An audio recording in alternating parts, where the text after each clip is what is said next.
नमस्कार. मल्हार टीव्हीच्या सकाळच्या बातमीपत्रामध्ये आपलं स्वागत. 1 जून ते 31 जुलैपर्यंत मासेमारी बंद असते. आता हा कालावधी संपला असून आजपासून अधिकृत मासेमारी सुरू होणार आहे. सध्या समुद्रात जोरदार वारे वाहत आहेत. त्यामुळे असंख्य मच्छीमार नारळी पौर्णिमा झाल्यावर मासेमारीस जाणार आहेत, तर काही बोटी आज समुद्रात उतरणार आहेत. यंदा पाऊस उशिरा सुरू झाला. जुलै महिन्याच्या शेवटच्या आठवड्यात पाऊस नसतो.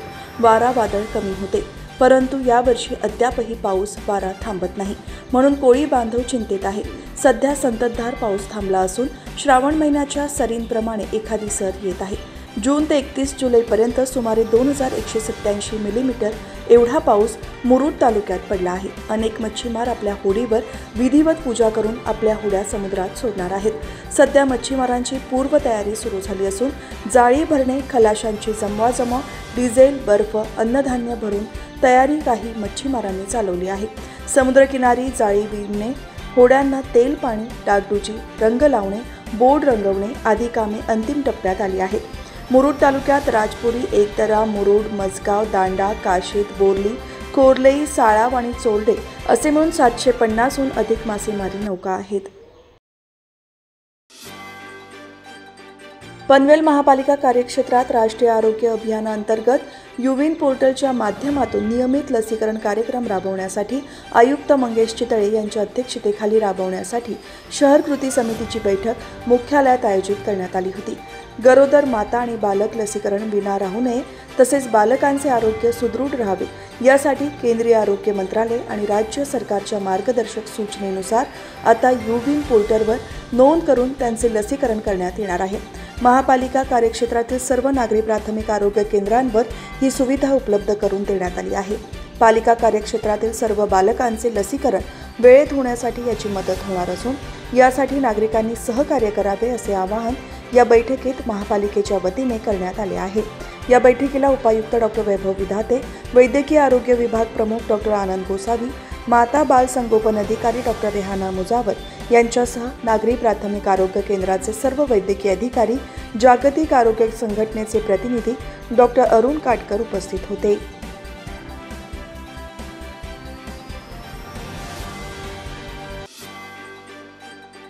भाजप जनता पक्ष सांस्कृतिक प्रकोष्ठ उत्तर रायगड आणि श्री रामशेठ ठाकूर सामाजिक विकास मंडळाच्या वतीने आमदार प्रशांत ठाकूर यांच्या वाढदिवसानिमित्त 2 दिवसीय नाट्य महोत्सव आयोजित करण्यात आला आहे. यामध्ये 6 आणि 7 ऑगस्ट रोजी सुप्रसिद्ध अशा 2 नाटकांचे 4 प्रयोग नागरिकांना मोफत पाहायला मिळणार आहेत. मराठी रंगभूमीवरील अजरामर विनोदी नाटक ऑल द बेस्टचा प्रयोग 6 आणि 7 ऑगस्ट रोजी दुपारी 3 वाजता होणार असून शालेय मुलांकरिता विशेष सध्याचे धमाल विनोदी बहुचर्चित नाटक आजीबाई जोरात 6 आणि 7 ऑगस्ट रोजी सायंकाळी 8 वाजता सादर होणार आहेत. या नाटकाचे प्रवेश विनामूल्य असून विनामूल्य प्रवेशिकांसाठी अभिषेक पटवर्धन, वैभव बुवा यांच्याशी संपर्क साधावा. यासोबतच सर्व पनवेलकर रसिक प्रेक्षकांनी आणि छोट्या दोस्तांनी जरूर लाभ घ्यावा असे आवाहन भाजप जनता पक्ष सांस्कृतिक प्रकोष्ठ उत्तर रायगड आणि श्री रामशेठ ठाकूर सामाजिक विकास मंडळाच्या वतीने करण्यात आले आहे.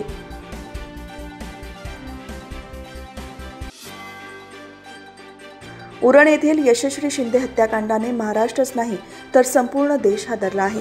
दाऊद शेखने तिच्यावर धारदार शस्त्राने वार केले, तिची हत्या केली. यशश्री शिंदे लग्नाला नकार देत होती आणि लग्न करून बंगळुरूला येण्यासही तिने नकार दिला होता, म्हणून दाऊदने तिची हत्या केली. 25 जुलै रोजी नवी मुंबईत ही घटना घडली. त्यानंतर 27 जुलै या दिवशी यशश्रीचा मृतदेह छिन्नविच्छिन्न अवस्थेत आढळून आला.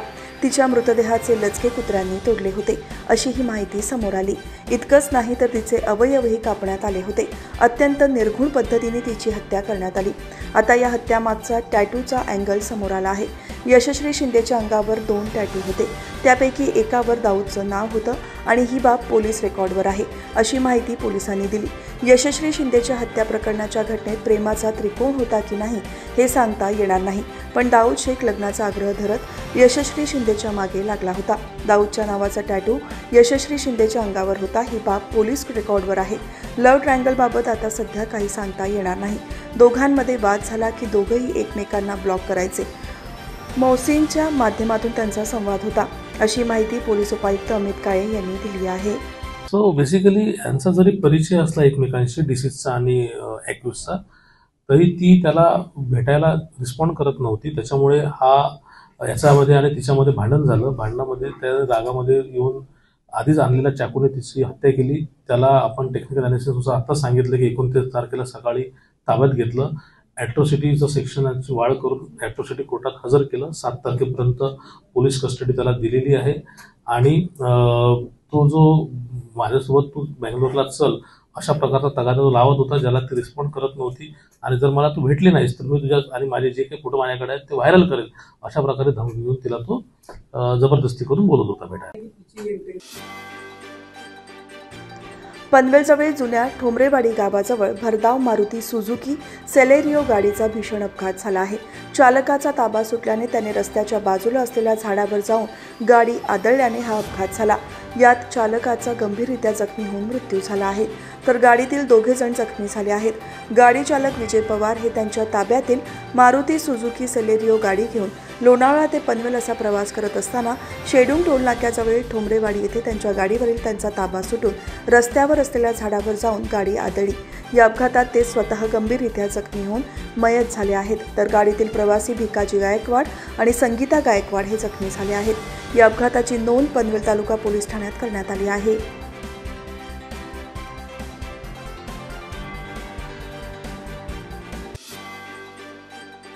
अलिबाग तालुक्यातील समुद्रकिनाऱ्यांची स्वच्छता यांत्रिकी पद्धतीने करण्यात येणार आहे. यासाठी महाराष्ट्र प्रदूषण मंडळाकडून जर्मन बनावटीच्या 3 अत्याधुनिक बीच क्लिनिंग मशीन्स उपलब्ध करून देण्यात आल्या आहेत. या मशीनचे संबंधित ग्रामपंचायतींना हस्तांतरण आमदार महेंद्र दळवी यांच्या हस्ते बुधवारी करण्यात आले. समुद्रकिनारी मोठ्या प्रमाणात कचरा पडल्याचे नेहमी दिसून येते. शासकीय कार्यालय, सामाजिक संस्था, स्थानिक स्वराज्य संस्थांच्या माध्यमातून स्वच्छता मोहीम राबवून किनारे स्वच्छ करण्यात येतात. मात्र हे प्रयत्न अपुरे पडत आहेत. त्यामुळे या मशीनचा वापर करण्यात येणार आहे. या मशीनचे हस्तांतरणावेळी जिल्हा परिषदेचे मुख्य कार्यकारी अधिकारी डॉक्टर भरत बास्टेवाड, अतिरिक्त जिल्हाधिकारी सुनील थोरवे, अतिरिक्त पोलीस अधीक्षक अतुल झेंडे, उपजिल्हाधिकारी डॉक्टर रवींद्र झेळके, पाणी आणि स्वच्छता विभाग उपप्रमुख कार्यकारी अधिकारी शुभांगी नाखले, पंचायत समिती गटविकास अधिकारी दाजी दाईंगडे यांच्यासह सरपंच आणि अधिकारी उपस्थित होते.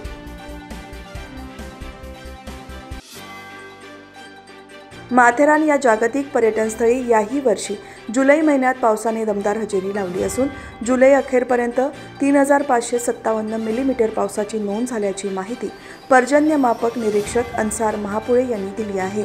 माथेरानला 4 जून रोजी 0.5 मिलीमीटरने पावसाला सुरुवात होऊन संपूर्ण जून महिन्यापर्यंत एकूण फक्त 647.90 मिलीमीटर पर्जन्य नोंद झाली होती. माथेरानला यावर्षी आतापर्यंत तब्बल 14 वेळा 100 मिलीमीटरच्या वर अतिवृष्टी झालेली आहे. यामध्ये एकूण 4 वेळा 200 मिलीमीटरपेक्षा जास्त पर्जन्य नोंद 24 तासांच्या आत झाली आहे. माथेरानला यावर्षीची आतापर्यंतची 24 तासातील 233 मिलीमीटर अशी विक्रमी पर्जन्य नोंद 25 जुलै रोजी झाली असून माथेरानच्या पावसाची वाटचाल अजूनही दमदार चालू आहे. 31 जुलैच्या नोंदीनुसार मोरबे धरण क्षेत्रात 2571.60 मिलीमीटर इतकी पर्जन्य नोंद झाली असून मोरबे धरण हे 79.62% इतक्या जलसाठ्याच्या क्षमतेने भरले आहे.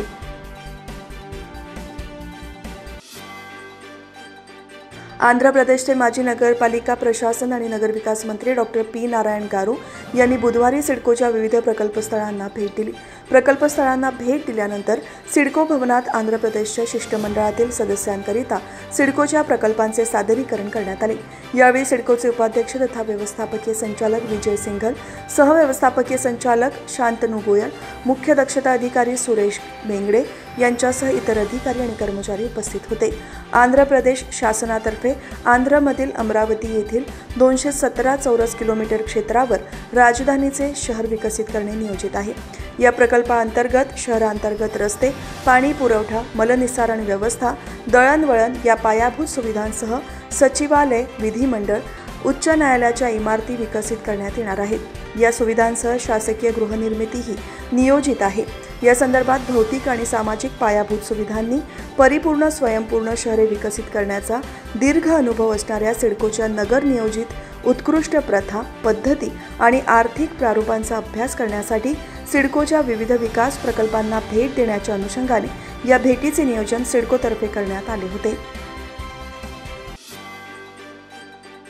कर्जत अग्निशमन दलाची कार्यक्षमता वाढवण्यासाठी फायर बुलेटचा समावेश करण्यात आला असून या फायर बुलेटमुळे काही आग लागण्याची घटना घडल्यास लवकरात लवकर आग विझवण्याचे काम सुरू होणार आहे। कर्जत नगर परिषदेमध्ये 10-12 वर्षापूर्वी अग्निशमन दलाची सुविधा 9 मार्च 2013ला सुरू झाली। या सुविधेत फायर बुलेटची भर पडली आहे। अजूनही कर्जतमध्ये काही इमारतींपर्यंत अग्निशमन दलाची गाडी पोहोचू शकत नाही। हे लक्षात घेऊन आमदार महेंद्र थोरवे यांनी प्रयत्न करून राज्य शासनाकडून फायर बुलेट मंजूर करून घेतली। त्यामुळे आता कर्जत नगर परिषदेच्या अग्निशमन ताफ्यात आलेल्या आधुनिक तंत्रज्ञानाच्या फायर बुलेटचा सहभाग झाला आहे। अग्निशमन दलाची जबाबदारी प्रदीप हिरे, मारुती रोकडे, दिनेश हिरे हे जवान ही जबाबदारी सांभाळत आहेत।